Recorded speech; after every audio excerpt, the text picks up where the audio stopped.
On health care, I found out recently that I had high blood pressure. I worked at the railroad a number of years, and they had good prescription drugs that I could get them for $6. Then a question was in my mind: what would it cost if I didn't have this drug policy? $85 a month. Oh boy. What can you do as a congressman to deal with this? I see so many people going to Canada to buy drugs. So many people are making a choice between heat and other items other than prescription drugs. And drugs in some countries are a lot less than they are in this country. I voted for the prescription drug bill. And one of the reasons I did is because those folks who are on Medicaid in Georgia were really helped by that bill as far as being able to get the drugs that they need is concerned. We ought to let the federal government dicker with drug companies over the cost. I think Medicare should be offering a prescription drug insurance plan that people can opt for, because then Medicare's in the game and competing with these PMOs, and that probably means that prices will stay down. I've supported reimportation of drugs from Canada. I mean, those sorts of things can be done, but the bottom line is that we're not going to be able to help everybody with their drug prices.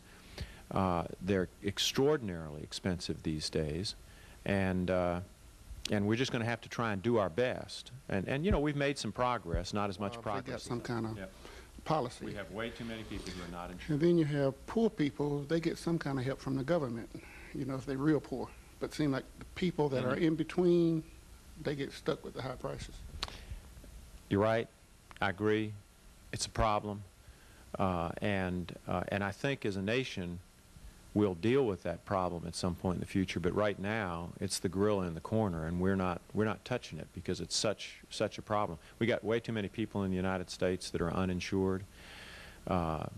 In some instances, those who are insured or who are in a position to pay privately are carrying more cost because the cost is shifted to them, costs that a poor person who's uninsured can't bear themselves.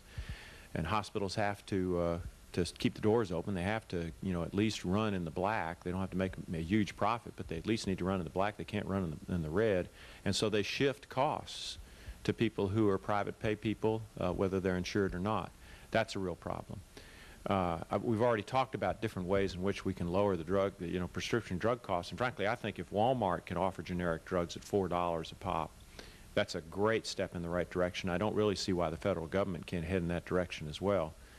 But as far as health care goes, I'm afraid we're gonna need a strong president, somebody who makes this his or her mission, before we're going to be able to pull these people in Washington together. They're so divided in Washington right now that to tackle a big problem like this problem, I'm afraid, which does involve pain. There's going to be pain associated with tackling this. It's not, there's no free lunch here. In Washington right now, what I'm afraid is both sides will just shoot at one another. If somebody steps up and suggests a solution, that's going to give the partisans on the other side ammunition to say, oh, it's no good because it's going to hurt this person, or it's going to cost this much, or that sort of thing.